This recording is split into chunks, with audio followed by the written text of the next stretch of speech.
I speak to you in the name of the one holy and living God. Please sit.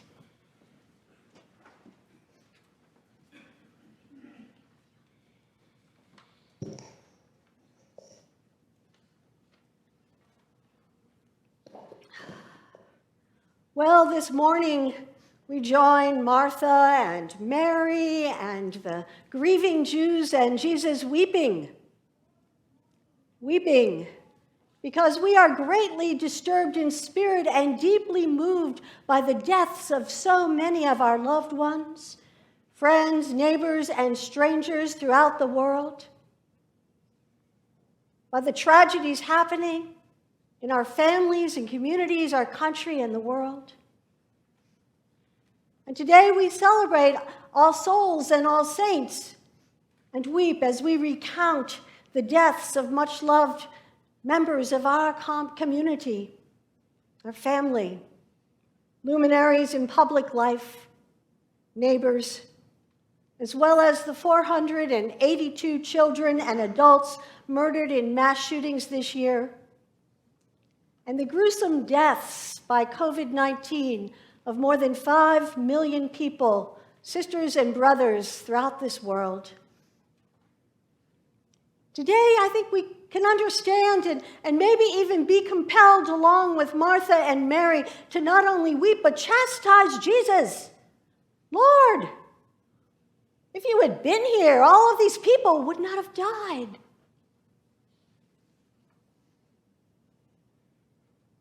And Jesus replies, "Take away the stone. Roll away the stone that covers your heart, the entrance to your heart, and darkens your eyes such that you fail to see. You fail to see your with God life is already right here. Resurrection life is now." What? That's not what we've heard. We scratch our heads, we're perplexed.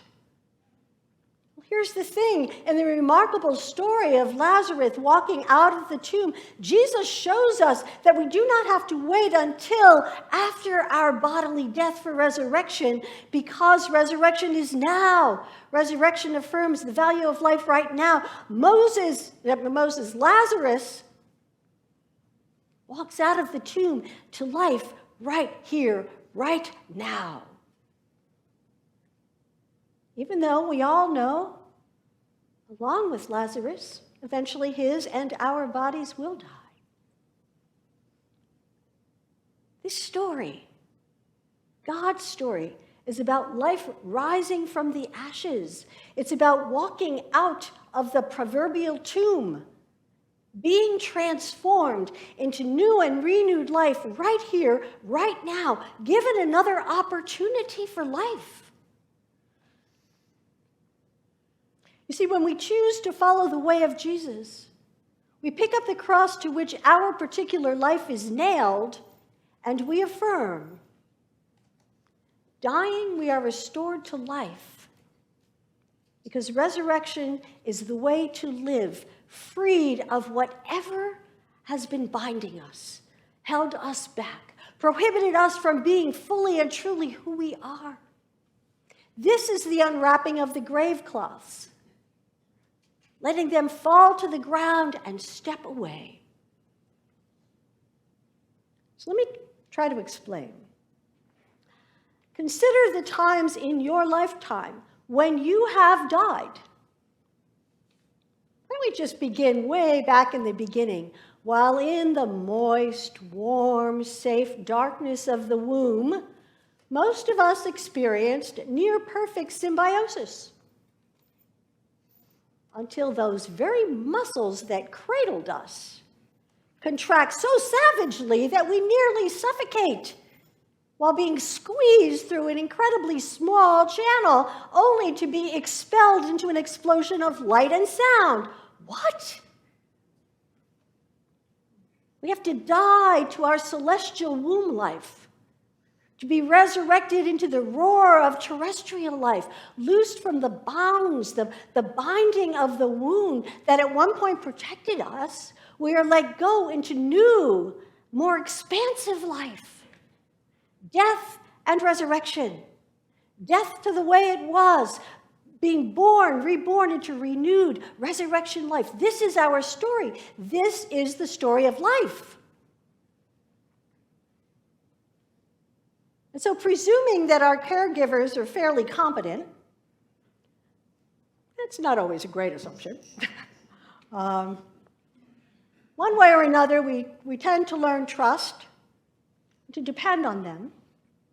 And so we take on the things they tell us until we kind of leap forward in time from being newborns to a series of deaths that have to do with, let's say Santa Claus, the Easter Bunny, images of God and ourselves.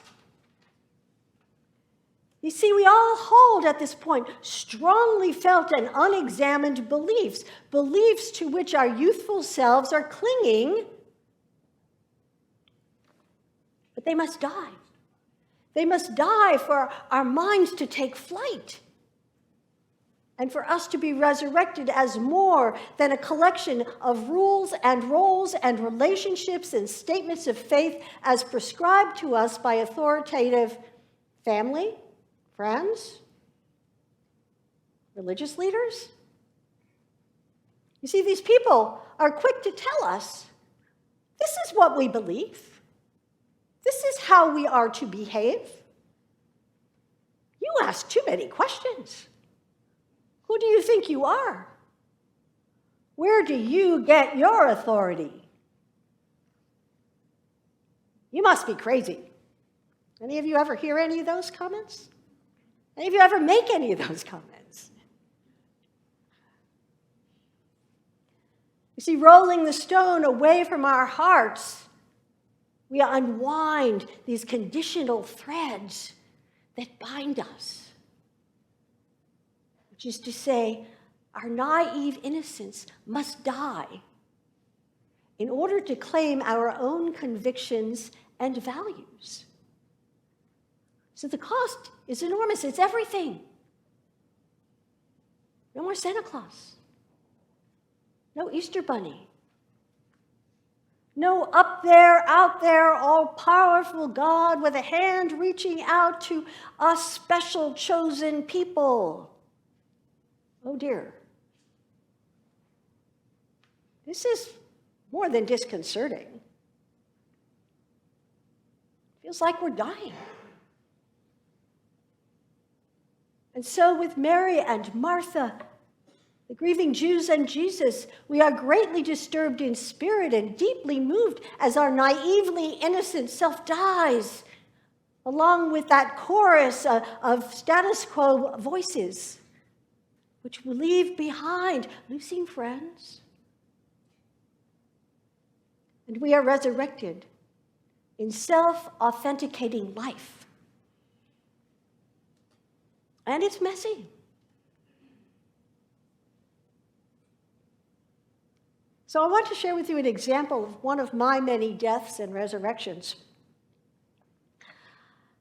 Having completed my dissertation, winning a fully funded NIH grant, working with colleagues at the top of our field, and enjoying my newborn baby girl, I was living the dream. I thought I was living the dream. Not sure whose dream, but I was living the dream. Until the final in a series of 3 deceitful events shattered my images of myself and academia. My fierce feelings of disappointment, anguish, and grief refused to be restrained in the culturally endorsed containers reported by my colleagues and friends.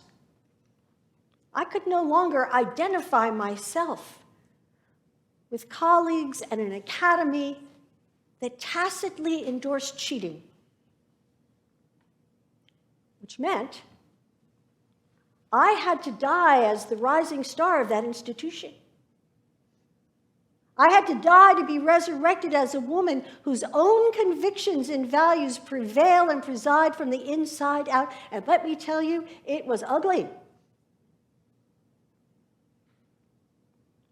When I told my colleague friends that I could no longer continue in an environment that winked and looked away from breaches of integrity, and that I planned to turn back my grant to NIH, their response was devastating, heartbreaking. What is the matter with you? Do you understand what you're giving up your whole life? Do you understand how lucky you are to have this position? How many people would wish that they could? You can't just throw this all away. You're throwing away your life. You must be crazy. You are out of your mind. And from that moment on, the people with whom I most closely identified treated me as if I was dead.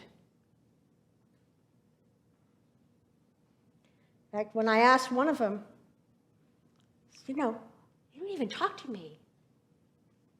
It's as if I'm not even here. And he said to me, in my world, you are dead.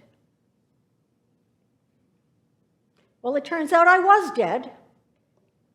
I was dead to a life that was defined by authorities mostly outside myself. But by the grace of God, that stone at the entrance of my heart was rolled away. And this painful opportunity, this death, became an opportunity for something new, for something more to grow out of it.